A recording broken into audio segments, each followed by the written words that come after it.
Mais uma vez, doutor Fabrício salvando a gente aí e trazendo temas de extrema importância no dia a dia nosso, como obstetras, como cirurgiões, como anestesistas, que estão aqui presentes também, no dia a dia em que exercemos nossas atividades. Esse é um tema extremamente importante e eu já assisti algo acerca disso que o próprio Fabrício apresentou no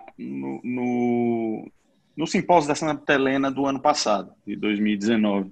Eu diria que é algo que meio iconoclasta, mas eu achei bem sensato.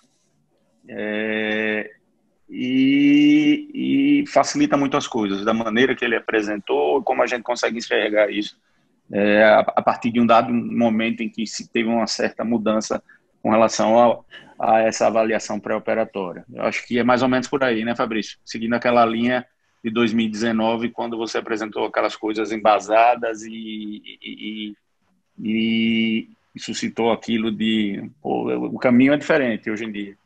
Por aí? Hum, Então, beleza. Vamos nós. Vamos lá. Fica à vontade, viu? Mais uma vez, obrigado. Valeu. Então, foi exatamente isso. Inclusive, quando eu dei essa aula no ano passado, no último evento presencial científico, né, da Santa Helena, eu comecei falando que em nenhum momento eu quero estar mudando o paradigma de ninguém nas rotinas de cada um. Eu acho que essas rotinas elas devem ser respeitadas, mas apenas plantar uma sementinha para a gente pensar em coisas até um pouco maiores, incluindo o paciente, mas incluindo outras variáveis. Eu não tenho nenhum conflito de interesse, a não ser passar o conteúdo da forma mais didática possível, para que vocês entendam o que é que eu estou querendo dizer quando eu quero plantar uma sementinha na cabeça de cada um de vocês. Eu só dei uma leve atualizada na aula, tá, Márcio? Para deixar até a aula um pouco mais atualizada, mas eu começo a aula falando de tipos de procedimento, porque quando eu falo uma avaliação pré-operatória completa, eu não estou falando de qualquer tipo de procedimento. Eu não estou falando de um procedimento de emergência, onde é aquele procedimento que precisa ser feito de forma rápida, onde a gente tem um tempo extremamente limitado e a avaliação clínica acaba sendo extremamente suplementar e não essencial. Eu também não estou falando de um procedimento de urgência, onde a gente tem até um tempo um pouco maior, mas esse tempo não ultrapassa 24 horas. Também não estou falando, em particular, de procedimentos oncológicos, apesar de que alguns desses procedimentos se encaixem muito bem nessa aula de procedimentos em que a gente tenha tempo suficiente para uma avaliação pré-operatória. Mas eu gostaria particularmente de falar de pacientes eletivos, de uma forma geral, onde o procedimento ele pode esperar uma avaliação clínica e uma otimização desse paciente, que é aquele procedimento que pode ser atrasado por até um ano, sem nenhum malefício para aquele paciente que vai ser operado. Mas por que é importante uma avaliação pré-operatória? Então, eu elenquei 3 respostas para vocês. A primeira delas é porque nós estamos sendo vistos, nós estamos sendo fiscalizados. Nós temos uma resolução no Conselho Federal de Medicina 2174 de 2017, que dispõe sobre avaliação pré-operatória e que, inclusive, revogou a resolução anterior de 2006. E lá ela deixa bem claro que antes de realização de qualquer procedimento anestésico, exceto em situações de urgência e emergência, é indispensável conhecer com a devida antecedência as condições clínicas do paciente, cabendo ao médico anestesista decidir sobre a realização ou não daquele ato anestésico. Para procedimentos eletivos, recomenda-se que a consulta seja feita em consultório médico antes da admissão na unidade hospitalar. E aí, nessa ocasião, pode sim solicitar exames complementares, avaliação por outros especialistas, desde que isso seja baseado numa condição clínica do paciente e do procedimento proposto.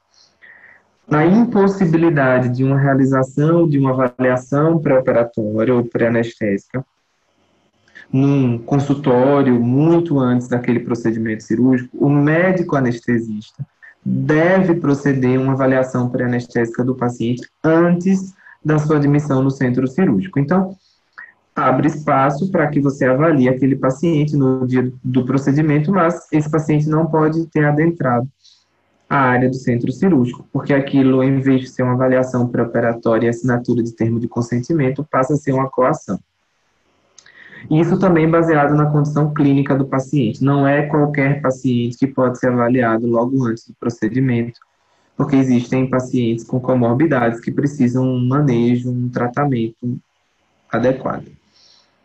E o médico anestesista que realiza a consulta não necessariamente vai ser o médico anestesista que administrará a anestesia. E isso está muito bem especificado na resolução 2174. Então, a avaliação pré-operatória é uma recomendação importante do CFM. Mas eu colocaria uma outra importância na avaliação pré-operatória, que é a partir daquela consulta você conseguir diminuir risco e morbidade, só às vezes questionando ao paciente uso de medicações, alergias a alimentos ou a medicamentos, você consegue aumentar a eficiência e ao mesmo tempo diminuir custo, porque você consegue planejar, por exemplo, uma pré-medicação para aquele paciente, planejar quais equipamentos você de fato precisaria para fazer aquele tipo de cirurgia, e você consegue preparar aquele paciente. Às vezes, iniciar algum medicamento que, por algum motivo, não tinha sido introduzido para ele, a pressão está um pouco descontrolada, então introduzir um antihipertensivo talvez seja interessante. E um fator que muita gente não leva em consideração, mas uma avaliação pré-operatória bem feita, você consegue preparar psicologicamente aquele paciente.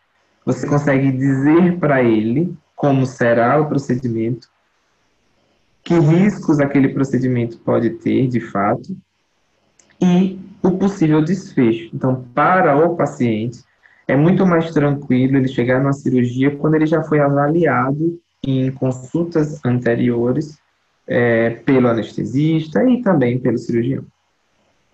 E o terceiro ponto de importância para que você faça uma avaliação pré-operatória são os dados epidemiológicos, as estatísticas mundiais.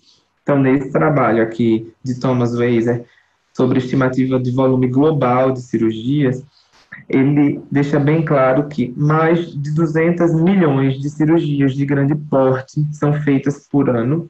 Esses são dados até um pouco mais antigos, temos provavelmente um pouco mais nos dias de hoje, sendo que desses mais de 200 milhões de procedimentos, 10 milhões cursam com evento cardíaco adverso maior nos primeiros 30 dias de pós-operatório. Quando eu falo evento cardíaco adverso maior, eu estou falando de infarto agudo do miocárdio, acidente vascular encefálico, insuficiência cardíaca, óbito cardiovascular. Quando ocorre um evento como infarto, a insuficiência cardíaca, nos próximos 30 dias do procedimento cirúrgico, a chance desse paciente ir a óbito chega até 40%. O evento mais comum é o infarto agudo do miocárdio, isso é muito claro para quem estuda o assunto, e a mortalidade só desse evento pode chegar até 11%. Quando a gente vai pensar em tipos de cirurgia ou especialidades cirúrgicas, nós também temos estatísticas que, inclusive, favorecem a nós que trabalhamos na Clínica Santa Helena.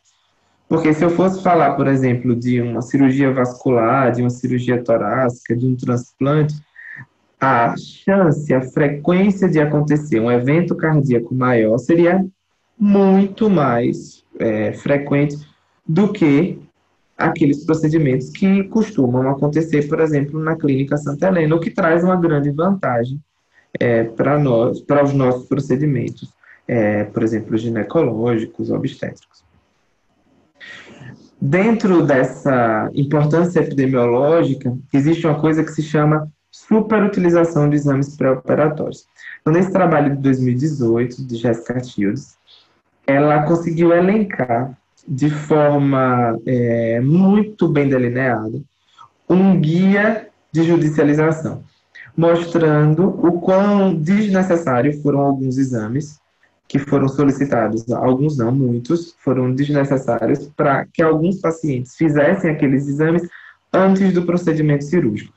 Só para vocês entenderem, o que ela chama de superutilização de exames é que apenas 0,17% dos exames pré-operatórios tinham anormalidades que mudavam ou mudariam conduta cirúrgica, o que em termos de valores representaria 3 a 18 milhões de dólares gastos de forma desnecessária anualmente, e isso apenas nos Estados Unidos.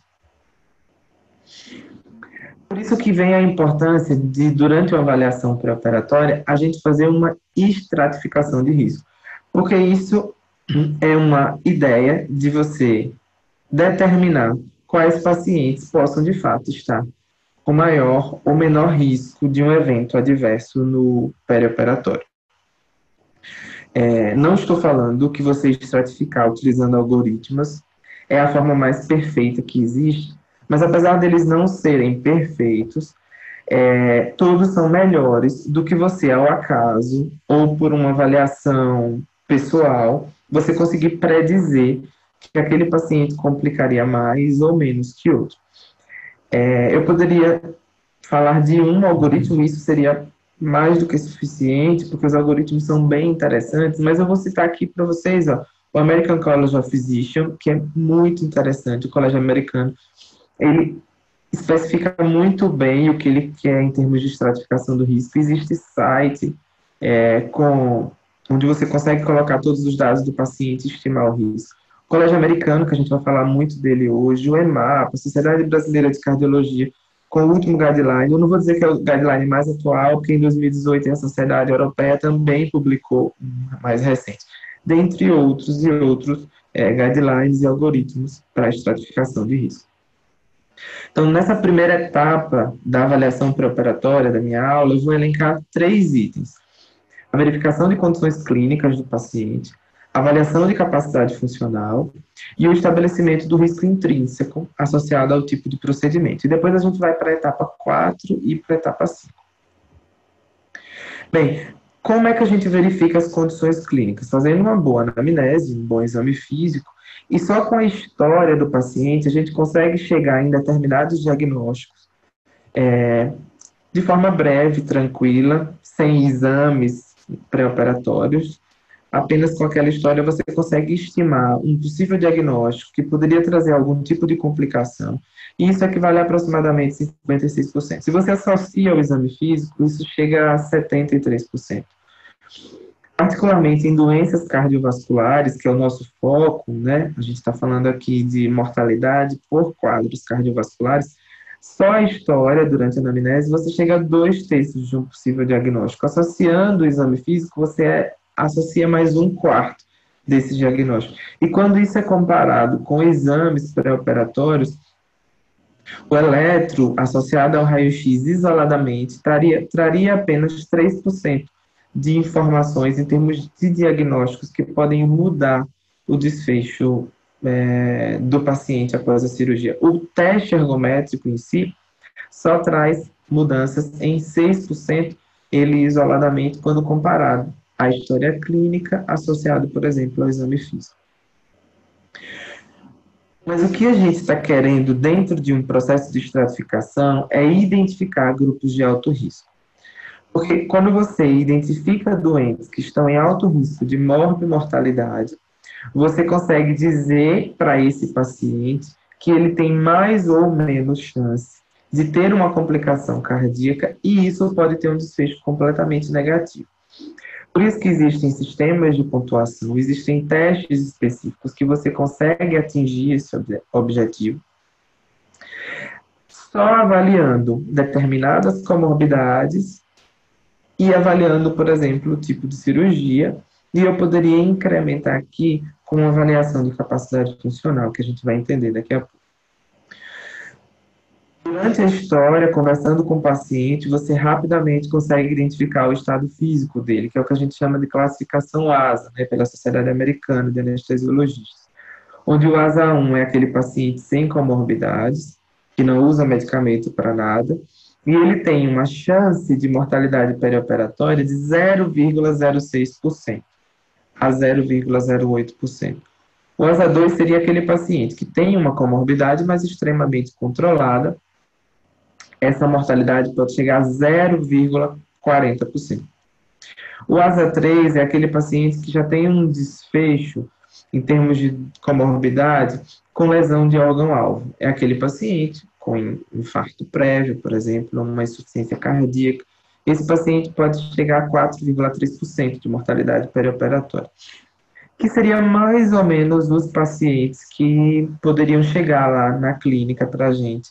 Dificilmente um ASA 4, que é um paciente que está com risco aí de morrer pela condição clínica dele, e o ASA 5 praticamente não interessa para a gente.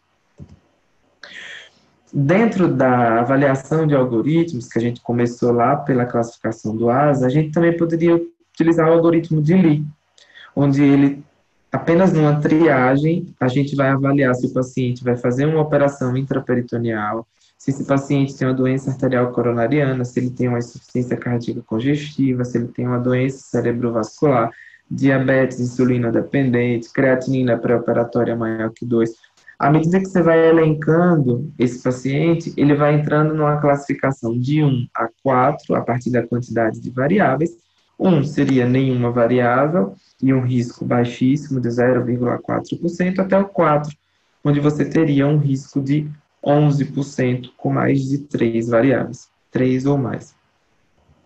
Na avaliação do Colégio Americano, do American College of Physicians, o ACP, ele investiga infarto, angina, edema agudo, onde você conseguiria classificar o paciente aí em alto risco, ou médio, ou intermediário e baixo risco. Só durante uma consulta e durante uma avaliação clínica com uma associação de pequenos exames aí laboratoriais. Mas o que eu elenquei para vocês em termos de algoritmo cardiovascular é uma sequência bem interessante que deixa o manejo pré-operatório extremamente didático. Tudo começa com um fluxograma de avaliação, onde você vai identificar se aquele procedimento cirúrgico é de urgência ou emergência, porque se for de urgência e emergência, a gente não está discutindo uma avaliação pré-operatória muito minuciosa, vai ser uma avaliação rápida dentro do centro cirúrgico, com informações que são apenas cruciais, mas que a gente não detalha muito.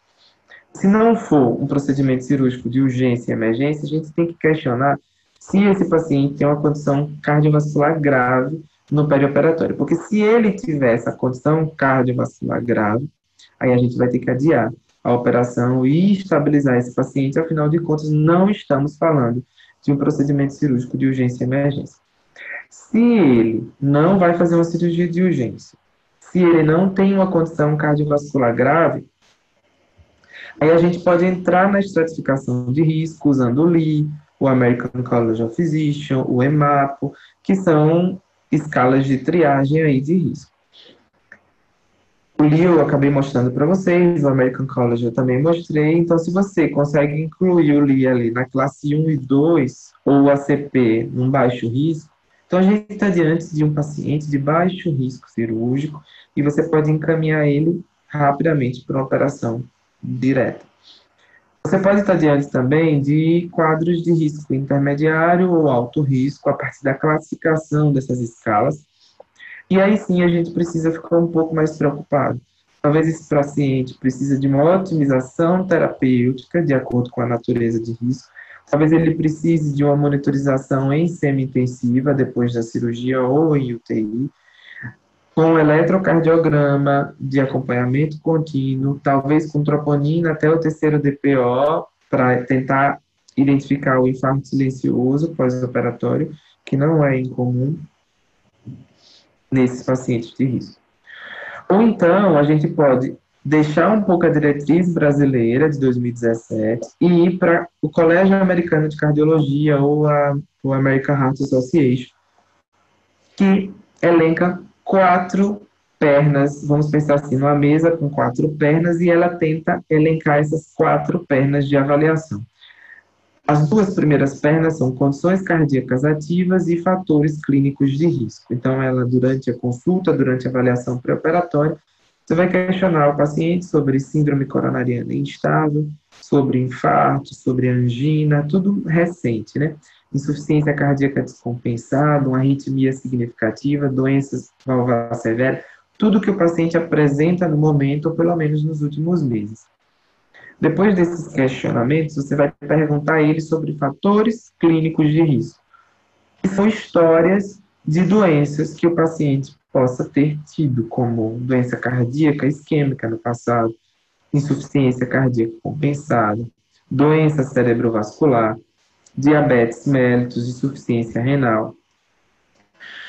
A terceira perna é o risco inerente à cirurgia. Então, você, naquelas duas pernas da mesa, você colheu aquela informação e guardou, porque daqui a pouco você vai precisar delas.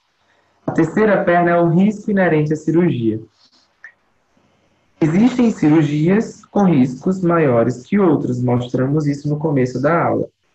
Mas o risco inerente à cirurgia, ele está diretamente relacionado a situações como essa. Por exemplo, uma oclusão da artéria coronária, uma isquemia miocárdica prolongada, seja por aumento de demanda, seja por diminuição de oferta. Aqui, particularmente, a oclusão da artéria coronária poderia acontecer por ruptura de placa, por ativação leucocitária, por reação inflamatória. Mas, cirurgicamente falando, a gente cai muito nisso daqui, ó. O paciente isquemiou porque ele tinha pouca oferta ou porque ele demandou muito em termos de oxigênio. E isso pode estar associado, por exemplo, a uma taquicardia no intraoperatório, a dor no pós-operatório, ao uso de drogas simpático-miméticas. A queda na oferta poderia ser um paciente bastante hipotenso, um vasoespasmo, um quadro anêmico, ou até hipóxia mesmo. A partir dessa organização, a gente conseguiu estratificar 3 grupos em termos de risco inerente à cirurgia. O grupo de alto risco, intermediário e de baixo risco. Alto risco seriam cirurgias vasculares, pulmonares, esofagé, adrenalé. O risco de cirurgias intermediárias seria ainda arterectomia de carótida, cirurgia de cabeça e pescoço, cirurgias intraperitoneais, cirurgias prostáticas. A gente aqui dentro poderia colocar, por exemplo, a esterectomia, que é muito comum lá na clínica. Baixo risco seriam procedimentos endoscópicos, a cirurgia de mama, que também acontece bastante lá, ou qualquer outro procedimento puramente ambulatorial. Se a gente considerasse apenas esse braço da mesa, essa perna da mesa, isso seria uma estimativa grosseira de mortalidade cardiovascular em 30 dias. Por isso que a gente não considera ele isoladamente. Aqui é exatamente um resumo do que eu mostrei anteriormente, segundo o Colégio Americano de Cardiologia, onde dividiu em baixo, intermediário e alto risco. A quarta perna dessa mesa é a avaliação de capacidade funcional do paciente. O que é a capacidade funcional? É um indicador de prognóstico perioperatório e, inclusive, não de curto, mas de longo prazo para eventos cardíacos. Você estima aqui o que a gente chama de equivalente metabólico. Então, um MET para a gente, que é a capacidade funcional, seria o consumo basal de oxigênio de um homem de 40 anos e 70 quilos em repouso. Aqueles pacientes que têm uma capacidade funcional reduzida acabam sendo incapazes de sustentar a oferta de oxigênio que seria necessária, consequentemente, acaba tendo risco de baixo débito de oxigênio e poderia culminar num evento cardíaco, como mostramos anteriormente. Mas como é que a gente vai usar esses métodos, essa capacidade funcional? Como é que a gente vai saber isso do paciente? Com perguntas muito simples. A gente tem um ponto de corte que são 4 metros. 4 metros para baixo, isso não é legal. De 4 metros para cima, isso é interessante para a gente. Então, se eu for perguntar ao paciente, você sobe um lance de escadas ou caminha em uma subida sem parar no meio porque você está cansado? Então, se ele consegue cumprir esse percurso, ele tem 5,5 metros, isto é, acima de 4. Se ele corre uma distância curta, 8 metros. Se ele, por exemplo, tem atividade sexual e não para lá no meio porque está cansado, ele tem 5,25 metros, isto é, acima de 4. Mas se ele, por exemplo, só consegue caminhar uma quadra ou 2, cuida apenas de si mesmo e qualquer outra atividade um pouco mais extenuante não dá para ele, ele tem METs abaixo de 4 e, consequentemente, uma incapacidade de ser submetido a um procedimento cirúrgico e isso ser baixo risco. Então, juntamos as 4 pernas da mesa, as condições cardíacas ativas, os fatores clínicos de risco, o risco inerente à cirurgia e a avaliação de capacidade funcional, e a gente consegue fazer uma classificação. E essa classificação vai dizer para nós, cirurgiões e anestesistas, o seguinte: aquele procedimento cirúrgico ser realizado é mais benéfico do que não realizá-lo. Ou você sair de uma classe 1, que é esse exemplo que eu dei, para uma classe 3, onde o risco é muito maior do que o benefício. Então, consequentemente, colocar ele numa mesa cirúrgica é mais arriscado do que não colocá-lo. Então, a gente para por ali e, teoricamente, não seguiria com o procedimento cirúrgico. Esse Colégio Americano de Cirurgiões, que levou ao guideline de 2014, faz perguntas bem parecidas com a diretriz brasileira. Cirurgia de emergência, sim ou não? Se for de emergência, não se discute, coloca na sala e o risco vai ser inerente ali ao procedimento e às comorbidades. Mas se ele não vai fazer uma cirurgia de emergência e tem uma condição cardíaca ativa, por que não otimizá-lo, né? É uma cirurgia eletiva, vamos otimizar clinicamente e depois a gente coloca esse paciente no centro cirúrgico. Não, Fabrício, não é uma cirurgia de emergência, não é uma condição cardíaca ativa, e as condições cardíacas ativas nós já conversamos. Então, aquelas 4 pernas são exatamente as pernas que a gente está utilizando nesse fluxograma aqui. A primeira, condição cardíaca ativa. A segunda, risco cirúrgico, né? Aqueles procedimentos de baixo risco, por exemplo, endoscópio, superficial, cirurgia de catarata. Se esse procedimento é de baixo risco e ele não tem condição cardíaca ativa, também não é de emergência, pode prosseguir com a cirurgia planejada, que o risco vai ser exatamente inerente àquele procedimento e esse paciente provavelmente ou não tem comorbidades ou são comorbidades extremamente controladas. O terceiro ponto aí de questionamento é se esse paciente não vai fazer um procedimento de baixo risco cirúrgico, como uma esterectomia, por exemplo. Qual é a capacidade funcional desse paciente? Quantos METs esse paciente apresenta? Porque se esse paciente ele tem uma capacidade funcional boa, isto é, maior ou igual a 4 METs, você também pode prosseguir com a cirurgia planejada, lógico, respeitando tudo. Se tem reserva de sangue para esse paciente, você não vai entrar na esterectomia sem uma reserva de hemocomponente, né? Então, tudo isso é levado em consideração. Estamos falando apenas de risco cardiovascular. Mas esse paciente pode não ter uma capacidade funcional maior ou igual a 4, ou você ter dificuldade de avaliar essa capacidade. Como é que eu vou ter dificuldade, Fabrício? Você não me disse que é só perguntar ao paciente. Você pode ter dificuldade porque esse paciente pode ser cadeirante, pode ter algum problema de articulações e não conseguir levantar da cadeira, consequentemente, você acaba tendo dificuldade de fazer uma avaliação de capacidade funcional. Nesses casos, ou desconhecimento, ou uma capacidade funcional menor do que 4, você vai se apegar lá aos fatores de risco clínico, que são história de doença cardíaca, história de insuficiência cardíaca, história de doença cerebrovascular, diabetes e insuficiência renal. Se o paciente não tem nenhum desses fatores de risco clínico, você poderia tranquilamente prosseguir com a cirurgia planejada. Mas se ele tem 1 ou 2 fatores de risco clínico, aí, se for uma cirurgia vascular, uma cirurgia de risco intermediário, por exemplo, que aqui encaixa muito bem a nossa esterectomia, aí você vai ficar meio na dúvida, porque os próprios autores, os próprios estudiosos e os trabalhos científicos mostram 2 caminhos: ou prosseguir com a cirurgia planejada, ou considerar testes não invasivos, caso eles possam mudar a conduta. Pessoal, eu não falei particularmente de exames pré-operatórios porque ainda tem um item sobre isso que a gente vai falar daqui a pouco. Mas, nesse caso em particular, alguns mais cautelosos pedem provas funcionais de isquemia, e aqui seria, por exemplo, um ecocardiograma de estresse farmacológico. Se o paciente tem 3 ou mais fatores de risco clínico, dentre esses riscos que eu citei aqui em cima, aí você tem 2 caminhos. Se for um procedimento de risco intermediário, você pode seguir aquele caminho. Os mais cautelosos fazem provas de isquemia funcional, os mais corajosos seguem com o procedimento. Agora, se for um procedimento da vascular, a grande maioria dos especialistas Isso é uma classe 2A, em termos de evidência, eles consideram testes funcionais.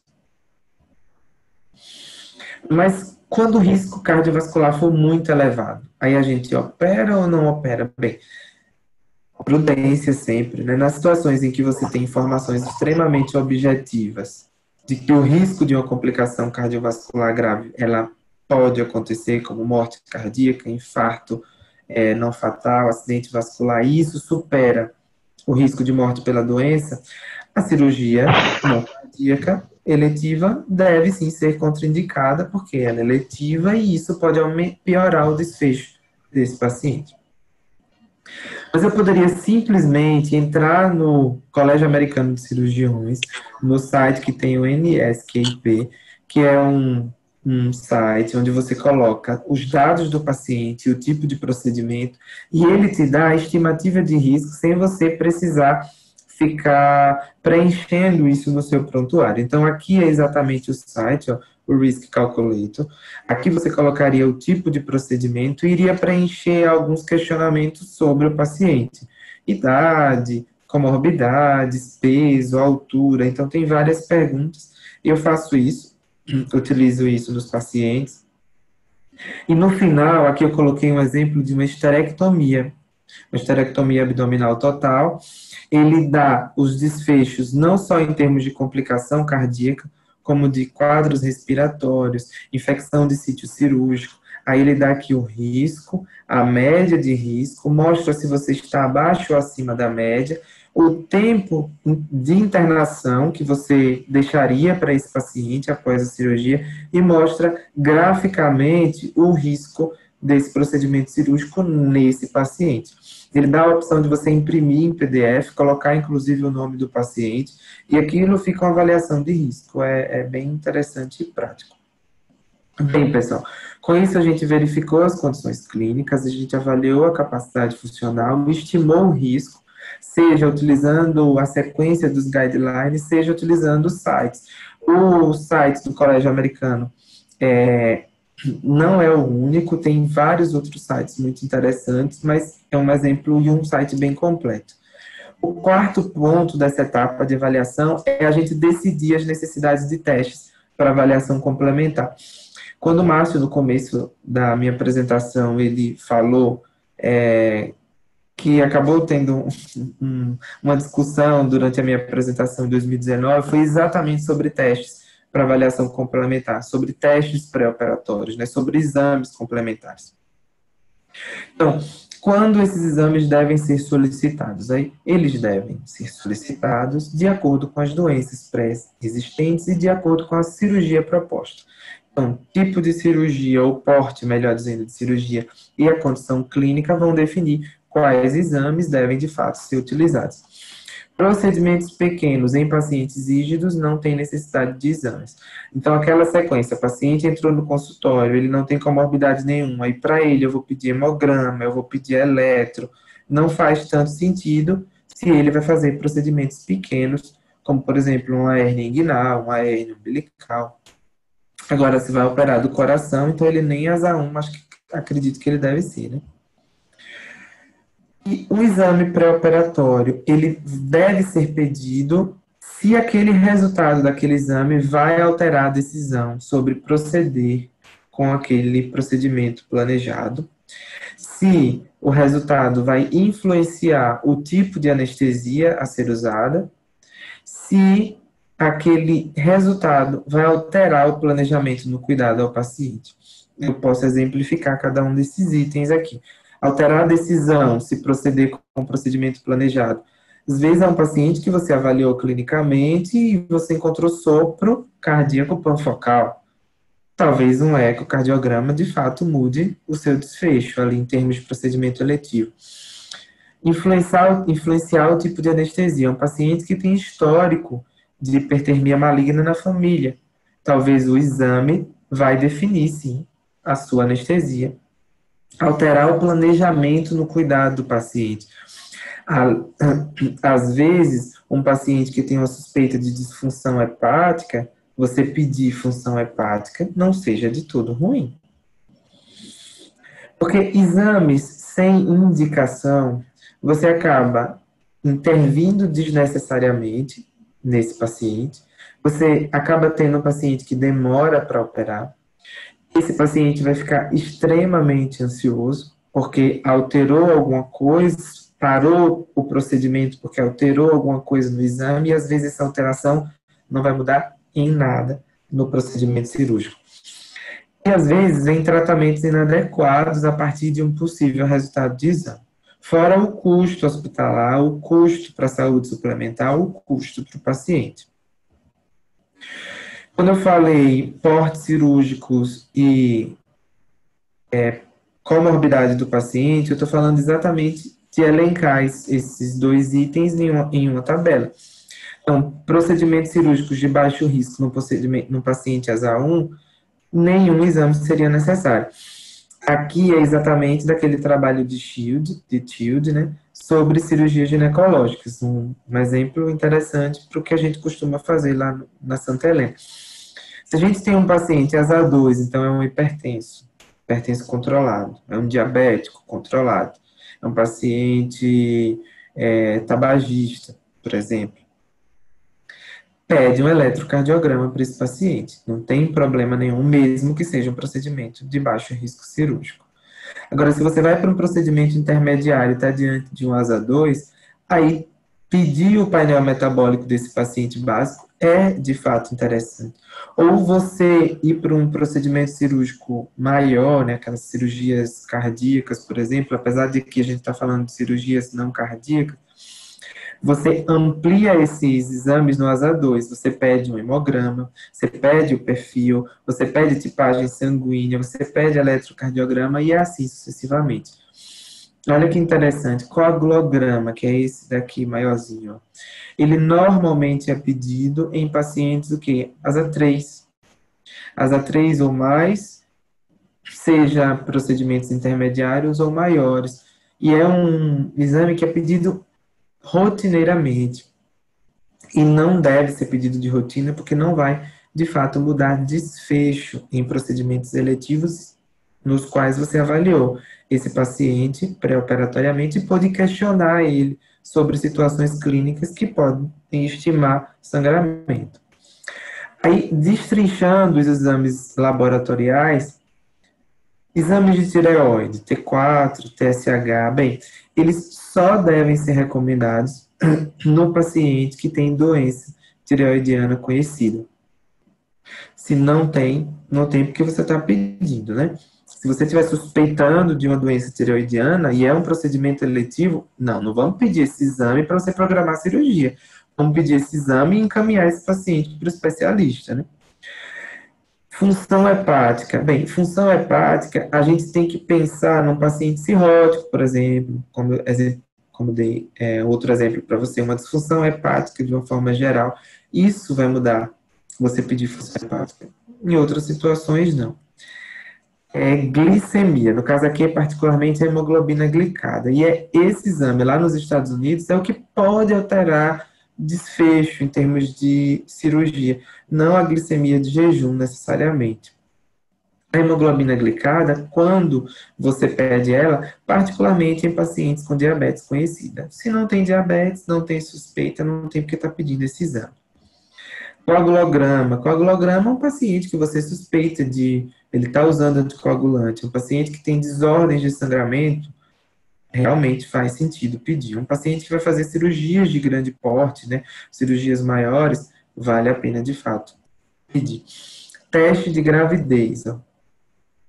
Talvez esse seja o exame, lá nos Estados Unidos eles fazem o teste na urina, né?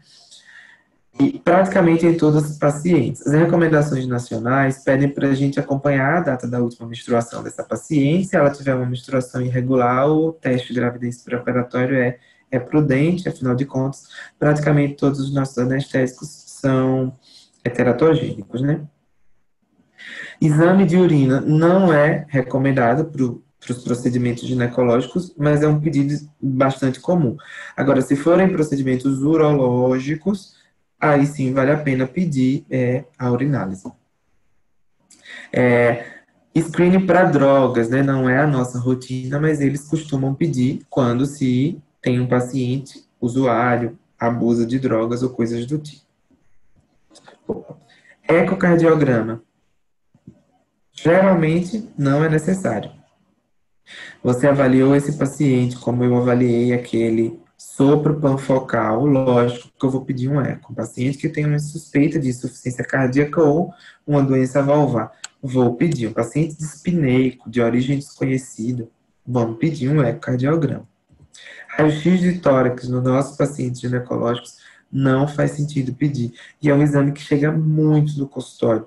É um exame de rotina que pedem, mas não deve ser de rotina. Hoje em dia, suspeita de DPOC, vale a pena pedir. Pensando em uma doença aguda, em uma infecção aguda naquele paciente DPOcítico, que é mais susceptível de fato para isso. Um idoso com idade bastante avançada, vale a pena pensando em doenças agudas, não pensando em doenças crônicas. Testes de função pulmonar. Isso eu vejo menos no consultório, um paciente vindo com espirometria. Mas, inclusive nos asmáticos e nos DPOcíticos, não faz sentido você pedir esse tipo de exame para mudar desfecho pré-operatório, porque ele não vai mudar. Agora, se você acredita que esse paciente está completamente descompensado daquele quadro, realmente vale a pena ele ir para o especialista e não necessariamente trazer para você a espirometria. A última etapa de avaliação pré-operatória é a adequação do tratamento, que a gente já caminhou na avaliação de condições clínicas, da capacidade funcional, estabelecemos o risco, decidimos se vamos pedir ou não aquele teste de avaliação complementar e, enfim, vamos adequar o tratamento. Quando você vai adequar o tratamento, você vai usar aqueles medicamentos que o paciente usa em favor dele. Então, se tem alguma coisa descompensada e você se sinta apto a manejar, ótimo. Se você não se sente apto e você percebe uma hipertensão descontrolada, um paciente que está com diabetes clinicamente descontrolado, vamos encaminhar para o especialista ou até mesmo para uma urgência, dependendo do grau de descontrole, né? Porque esse final é um momento importante para você resumir todos os problemas médicos, resumir de fato a condição clínica, examinar possíveis resultados de exames diagnósticos, que inclusive possam mudar desfecho. É uma oportunidade de você não só avaliar e diagnosticar, como também de otimizar aquele paciente, como eu falei antes, que tem uma condição clínica ruim. E aí, puxando sardinha para o lado do anestesista, toda consulta pré-operatória feita pelo anestesista também tem que avaliar a via aérea. Por que a via aérea deve ser respeitada? Porque quando você respeita a via aérea, você escolhe o dispositivo adequado para uma possível intubação que possa vir a surgir, e essa intubação acaba sendo um sucesso. Quando você não respeita a via aérea, não só o paciente está susceptível, mas o anestesista também está. Aqui é um trabalho de 2004, publicado na Anestesia e Analgesia, muito interessante, mostrando tentativas de intubação versus eventos adversos.